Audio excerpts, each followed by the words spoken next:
अस्सलाम वालेकुम everyone. I hope you all are fine and doing well. तो आज की वीडियो में हम यूनिट 7 को कवर करेंगे, जो हमारी फर्स्ट ईयर की न्यू इंग्लिश बुक आई है सिम बोर्ड की। उसमें ये हमारा न्यू चैप्टर है, a voyage to the city of lions. Okay. तो वॉयज का मतलब होता है सफ़र करना, ठीक है। एक लंबा सफ़र, ए लॉन्ग जर्नी, ठीक है। तो जो हमारे राइटर हैं वो एक सिटी ऑफ लॉयंस गए हैं, ठीक है। सिटी ऑफ लॉयंस का मतलब यहाँ पे ये तो नहीं हो सकता ना कि जहाँ पर बहुत सारे शेर हों, शेर रहते हो, हम उस सिटी में चले गए, वो तो जंगलात में रहते हैं। तो सिटी ऑफ लॉयंस यहाँ पर इस चैप्टर को क्यों कहा गया है वो हम इस चैप्टर के लास्ट पैराग्राफ में जाकर देखेंगे। ओके, अब ये स्टार्टिंग में मैं आपको इसका इंट्रोडक्शन में अगर सारी चीज़ें बता दूंगा तो हमारा सस्पेंस खत्म हो जाएगा। तो हम एक सस्पेंस के साथ इस चैप्टर को पढ़ेंगे। ओके। तो इस चैप्टर के साथ में क्रिटिकल एनालिसिस भी हम करते जाएंगे, साथ में हम एक्सरसाइजेस को भी कवर करते जाएंगे। Text plus exercises. ओके। तो ये लेक्चर आई होप कि आप लोगों को बहुत पसंद आएगा। अगर पसंद आए तो कमेंट के जरिए जरूर बताइएगा and kindly subscribe to the channel, ताकि आपको आपकी फर्स्ट ईयर की बुक के सारे नोट्स भी प्रोवाइड हो सकें और सारी एक्सरसाइजेज भी आप कवर कर सकें एंड चैप्टर्स का critical analysis, summaries, reading and translation, जो जो चीज़ आपको चाहिए होगी वो चीज़ आपको मिल सके। और अपने दूसरे क्लासमेट्स के साथ भी इस चैनल को लाजमी शेयर कीजिएगा and ask them to subscribe. Okay. आप लोगों के गेस्ट पेपर भी हमने रेडी कर लिए हैं, वो भी जल्दी ही हम अपलोड करना शुरू कर देंगे। So let's start the chapter with first paragraph. अब देखें, सिटी ऑफ लॉयंस। चैप्टर तो सिटी ऑफ लॉयन के बारे में है, लेकिन हमें सबसे ज्यादा इस चैप्टर में सिंगापुर का वर्ड मिलेगा, ठीक है। सिंगापुर जो हमारा एक सिटी है, तो उसका हमें एक वर्ड इस पूरे चैप्टर में मिलेगा, ठीक है। अब सिंगापुर और सिटी ऑफ लॉयंस का क्या आपस में कनेक्शन है, ये हम इस चैप्टर में देखेंगे। तो हमारे जो राइटर हैं वो कहते हैं Singapore is only at 6 hours journey from port Klang of Malaysia.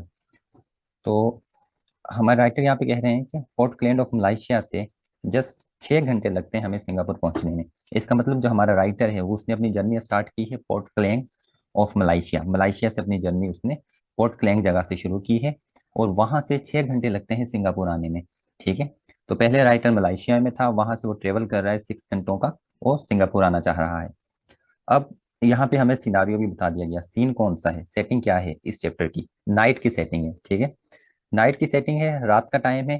फिर राइटर आगे कहता है वी एंकर्ड इन सिंगापुर, रात का वक्त है और हम सिंगापुर में एंकर हो गए। एंकर कहते हैं फिर वो शिप, ट्रेवल करना, ठीक है, जहाज के जरिए, जो बहरी जहाज है, शिप, बोट, कश्ती, ठीक है, बेड़ी, उसके थ्रू ट्रेवल करके कहीं पहुंचने को हम यहाँ पे एंकर कहेंगे। फ्रॉम अवर शिप, आगे शिप आ गया ना, देखो।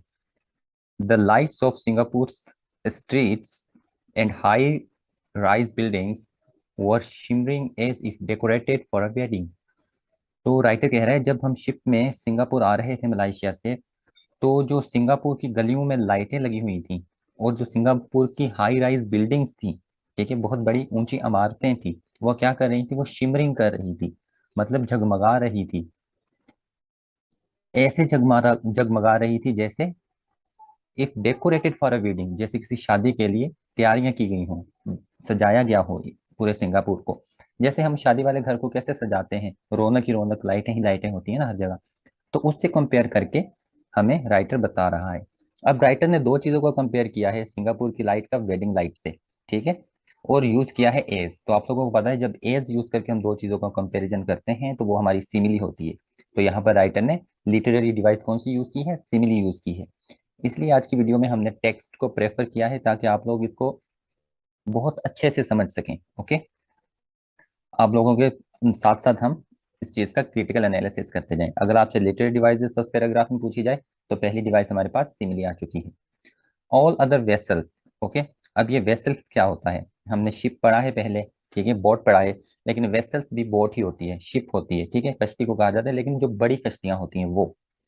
अब कह रहे हैं जो दूसरी वेसल्स थी ऑफ वेरियस कंट्रीज, अलग अलग ममालिक की, वर एंकर्ड देयर टू। और वो कह रहा है जहां हमारी कश्ती रुकी थी, वो कश्तियां भी वहां ही रुकी थी। एंकर्ड, एंकर्ड कहते हैं लंगर अंदाज होना, ठीक है।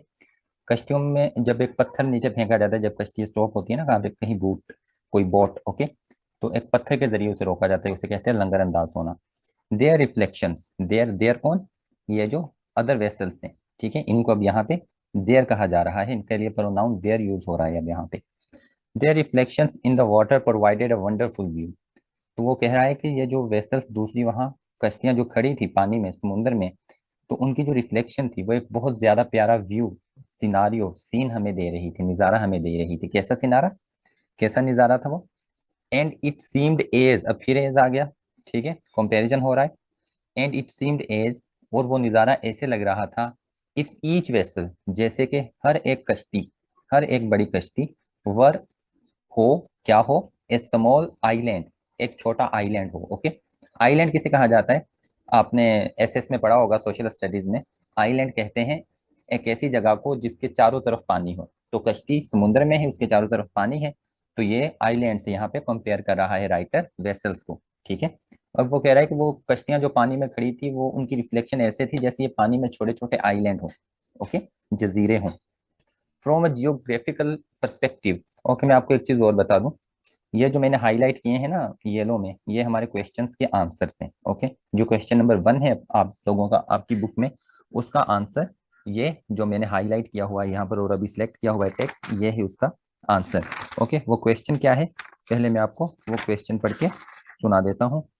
तो वो question, just wait for a minute, हाँ, एक्सरसाइज 4 का क्वेश्चन नंबर 1 हुए हैं हाईलाइट, ये आपकी वर्ड मीनिंग जो एक्सरसाइज नंबर 1 है वो दी हुई है, ओके, ठीक है। तो शिमरिंग और एंकर्ड की मीनिंग मैंने आपको बता दी है। अब ये क्वेश्चन नंबर 1 का आंसर है, तो इसे भी सुन लीजिए। From A geographical perspective, okay, geographical perspective से सिंगापुर कहाँ पर लोकेटेड है? Located at a maritime, maritime जो समुद्र से रिलेटेड चीजों को हम मेरीटाइम कहते हैं, सी से रिलेटेड। ये क्रॉस रोड, ठीक है, मेरीटाइम मतलब समुद्र का क्रॉस रोड है। यहाँ पे से चीजें, कश्तियां आती जाती हैं, सफर करती हैं यहाँ से। Where almost ship sailing to, okay, वो कहता है जहाँ पे ऑलमोस्ट तकरीबन एवरी शिप, हर कश्ती जो है वो क्या करती है, वो सेलिंग करती है, आती जाती है। टू एंड फ्रॉम, टू मतलब की तरफ जाना, और फ्रॉम मतलब से आना, ओके। कहाँ जाती है या और कहाँ से आती है? पैसिफिक, पैसिफिक जो हमारा ओशन है, ठीक है। जो भी कश्ती पैसिफिक टू इंडियन ओशन जाती है वो यहाँ से गुजरती है, सिंगापुर से, ओके। और आगे वो कह रहा है द साउथ चाइना सी, या फिर किसी कश्ती ने साउथ चाइना सी जाना होता है, वो भी क्या करती है, एंकर शेयर, यहाँ पर आकर रुकती है, लंगर अंदाज होती है, कहाँ पर? सिंगापुर में, ओके। तो ये क्वेश्चन नंबर 1 का आंसर है। तो ये पैराग्राफ बहुत ज्यादा इंपॉर्टेंट है, इस पैराग्राफ को आपको अच्छे से समझना पड़ेगा। आगे सिंगापुर के बारे में राइटर कह रहा है, it is a free port as well as a major centre of fuel for ships. Singapore का जो पोर्ट है जहाँ पर ये शिप्स आकर रुकती हैं, वो एक फ्री पोर्ट है, ओके। और ये जो सिंगापुर है एक मेजर सेंटर है फ्यूल का, फ्यूल किसका? शिप्स का। शिप्स का हर सामान यहाँ पे मिलता है सिंगापुर में, ओके। तो अब आगे चलते हैं, अब आगे देखें, प्रोनाउन शी यूज हुआ है यहाँ पे, किसके लिए? सिंगापुर के लिए, ओके। जब भी हम किसी भी कंट्री की बात करते हैं ना, तो अगर कंट्री की जगह पर हमने कोई प्रोनाउन यूज करना है तो हम शी को यूज करते हैं। क्यों? क्योंकि कंट्री को, किसी भी कंट्री को हम मदर लैंड कहते हैं, और मदर के लिए हम प्रोनाउन शी यूज करते हैं, ओके। तो इसलिए कंट्रीज के लिए प्रोनाउन शी यूज होता है, ओके। शी कौन? सिंगापुर। सीम्स लाइक, सिंगापुर ऐसे दिखा जैसे an earthen lamp, okay. Lamp होता है ना चिराग, अर्थन लैंप, जमीन का चिराग। तो सिंगापुर को अब क्या कह दिया? लाइक, लाइक भी, लाइक कहकर फिर कंपैरिजन कर दिया सिंगापुर का अर्थन लैंप के साथ, एनदर सिमिली, ओके। ओके, ये लैंप लगा सराउंडेड बाय, ऐसा लैंप जो surrounded by what? Moths, okay. Moth insect होते हैं जिनके पर होते हैं दो, और अक्सर बारिश के बाद, बरसातों के बाद नहीं, वो इंसेक्ट निकल आते हैं, ठीक है, जो लाइट के इर्द गिर्द आकर बिल्कुल जमा हो जाते हैं, ब्लैक से कलर के, आप लोगों ने देखा ही होगा, उसे इंग्लिश में मौत कहते हैं, ओके। अब आगे कह रहे हैं कि Singapore jetty was quite large, Singapore की जो जेटी है वो क्या है? वो क्वाइट लार्ज है, ओके। जेटी समुद्र में एक रास्ता बना होता है, आप लोगों ने फिल्मों में भी देखा होगा, समुद्र में थोड़ा सा रास्ता बना होता है जिसके ऊपर चल के लोग जाकर शिप में बैठते हैं, उसे जेटी कहा जाता है। अगर आप गूगल पे भी जेटी लिखेंगे तो आपको इसकी पिक्स मिल जाएंगी, ओके, वहां से आपकी बेटर अंडरस्टैंडिंग हो जाएगी। Small motorboats, okay, were moving in the water like taxis to get people to and from the ship to port. Okay, अब यहाँ पर एक और सिमिली यूज हो गई, लाइक यूज हो गया, सिमिली यूज हो गई, लिटरेरी डिवाइस, ओके। अब राइटर कह रहा है small motor boats, motor boats जो हैं, छोटी मोटर बोट्स, वो पानी में इस तरह मूव करती हैं जैसे रोड पर टैक्सीज मूव करती हैं, ठीक है। क्यों मूव करती हैं? टू गेट पीपल, ताकि उनमें लोग बैठें, to and from the ship to port. Okay, ship से लोग मोटर बोट में बैठे और पोर्ट पर आ जाएं, या पोर्ट से लोग मोटर बाइक पर बैठे, मोटर बोट पर बैठे और शिप पर चले जाएं। ओके, तो इसलिए मोटर बोट्स भी वहां पर होती हैं बहुत ज्यादा। As soon as any such taxi came near, जैसे ही कोई ऐसी एक टैक्सी हमारे क्लोज आई। टैक्सी, टैक्सी मतलब टैक्सी किसे कहा है राइटर ने ऊपर? मोटर बोट्स को। तो ठीक है, यहाँ पे मोटर बोट्स के ही राइटर बात कर रहे हैं उन्हें टैक्सी कहकर। इट वॉज हेल्ड, ठीक है, एंड द फेयर वॉज हेगल्ड, ठीक है। तो वो टैक्सी क्या हुई? हमारा दिल चाहा कि उस टैक्सी में हम बैठें, और जब उसमें बैठे तो हमारा फेयर क्या हुआ? हैगल हो गया हमारा फेयर, हमसे किराया निकल गया। हाई बार्गेनिंग के बाद फिर हमने वहां पर किराया दिया। ओके, तो अब यहाँ पे मैं पेस्ट करता हूँ आपकी जो एक्सरसाइज नंबर 1 है उसके जो वर्ड्स हैं, और आप देखेंगे ये सारे के सारे वर्ड्स, जो फर्स्ट 5 वर्ड्स हैं वो आपको ऊपर वाले पैराग्राफ में मिले हैं। ये शिमर रहा, एंकर्ड, मौत, हेल्ड, ओके, हेगल्ड, ये 5 वर्ड्स जो आपको एक्सरसाइज नंबर 1 में दिए गए हैं। अब हम इनकी कॉन्टेक्चुअल मीनिंग देख लेते हैं। ऊपर हमारे पास टेक्स्ट है, नीचे ये वर्ड्स है, हमने कॉन्टेक्चुअल मीनिंग लिखनी है। तो ये ऊपर टेक्स्ट रहा और नीचे वर्ड्स है, और आगे उनकी कॉलम बी में मीनिंग लिखी हुई है। ओके, तो शिमरिंग का मतलब क्या होता है? Shining with a soft slightly wavering light. जैसे आपको ऊपर समझाया गया, सिंगापुर की लाइटें जो थी वो क्या कर रही थी? शिमर कर रही थी, वो सॉफ्टली शाइन हो रही थी। ओके, एंकर्ड, एंकर्ड को उर्दू में लंगरअंदाज होना कहते हैं, लेकिन यहाँ पर जो राइटर ने ऊपर यूज किया है कि वी एंकर्ड एट सिंगापुर, मतलब हम सिंगापुर पहुंच गए किसके जरिए? बोट के जरिए। तो आप इसको अपनी वर्डिंग में भी कुछ भी लिख सकते हैं। ओके, ओके, मौत, मौत क्या होता है? मैंने आपको ऊपर समझाया है यहाँ पर कि मौत इंसेक्ट होते हैं, तो वही लिखा हुआ है, an insect with wings that is similar to butterfly. ये बटरफ्लाई जैसे, तितलियों जैसे होते हैं। ओके, रात को यूजुअली ये उड़ते हैं, और जहाँ लाइट होती है वहां पर ये अट्रैक्टेड हो जाते हैं। हेल, हेल कहते हैं call for, hello for taxi मतलब टैक्सी को बुलाना। ओके, तो जब ऐसी कोई मोटर बोट उन्हें दिखती है तो फिर वो क्या कहते हैं? As soon as such taxi came near it was hailed, उस मोटर बोट को जो वहां पे लोग होते हैं वो बुला लेते हैं। Okay, and the fare was haggled, haggled मतलब, हेगल्ड का मतलब हम देखते हैं जो हम पाकिस्तानी अक्सर करते हैं वो हेगल है। और वो क्या है? हम डिस्प्यूट करते हैं, ठीक है, या फिर बार्गेन करते हैं, बहुत ज्यादा झगड़ते हैं परसिस्टेंटली। किस चीज के लिए? Specially over the cost of something, किसी चीज की कॉस्ट के लिए। अगर आप लोग देखें कि जब मार्केट पे जाती हैं औरतें कपड़ा खरीदने या फिर कोई भी ऐसी चीज बाय करने, तो वहां पे जो अ, बेचने वाला होता है उससे अक्सर वो लड़ पड़ती हैं कि मैं इतने पैसे दूंगी। ठीक है, इस चीज को कहते हैं हेगल। तो वो जब फिर फेयर मांगता है मोटर बोट वाला, तो फिर क्या होता है? फिर वहां पे हेगल्ड होते हैं, ठीक है, वो उससे लड़ पड़ते हैं कि मैं इतने पैसे दूंगा। ओके, तो अब हम चलते हैं पैराग्राफ 2 की तरफ। तो हमारे पैराग्राफ 2 में हम देखते हैं हमें क्या चीज़ें मिलती हैं वहाँ पे। और मुझे उम्मीद है कि आप लोग एंजॉय कर रहे होंगे टेक्स्ट को ऐसे रीड करना, साथ में टेक्स्ट को रीड कर रहे हैं, साथ में हमारी एक्सरसाइजेस कवर हो रही हैं, साथ में हमारा क्रिटिकल एनालिसिस हो रहा है। अगर सच में आप लोग इसे एंजॉय कर रहे हैं तो kindly subscribe to the channel, अपने दूसरे क्लासमेट्स के साथ काइंडली शेयर करें, और हमें इंकरेज किया करें कि हम आपके लिए बेटर से बेटर कंटेंट लेकर आएँ। एंड कमेंट करके बता दें, अभी ही कमेंट कर दें अगर आपको वीडियो अच्छी लग रही है, और आपको अगर वीडियो की क्वालिटी को और अच्छी कैसे हम कर सकते हैं वो भी अपनी राय हमें ज़रूर बताएं। So let's move to the paragraph number 2। तो पैराग्राफ नंबर 2 में राइटर फिर सिंगापुर के बारे में बात कर रहे हैं। ओके, तो अभी फर्दर सेकंड पैराग्राफ में सिंगापुर के बारे में, सिंगापुर के जो आइलैंड है उसके बारे में हमें डिटेल्स बताई जा रही हैं। तो Singapore is a small country, Singapore writer further कह रहा है कि एक छोटा सा स्मॉल आइलैंड कंट्री, ठीक है, ऐसे एक ऐसा जजीराई मुल्क है जो छोटा है। ठीक है, ओके। अब वो कहता है कि the largest inland river is only 9 miles long. अब यहाँ से आप हिसाब लगा लेंगे वो मुल्क कितना बड़ा होगा जिसका बड़े से बड़ा जो दरिया है वो सिर्फ 9 मील का है। ठीक है, तो वो मुल्क कितना बड़ा होगा? मतलब छोटा सा ही होगा ना। कौन सा river? Which floods in the sea, जो कहाँ बहता है?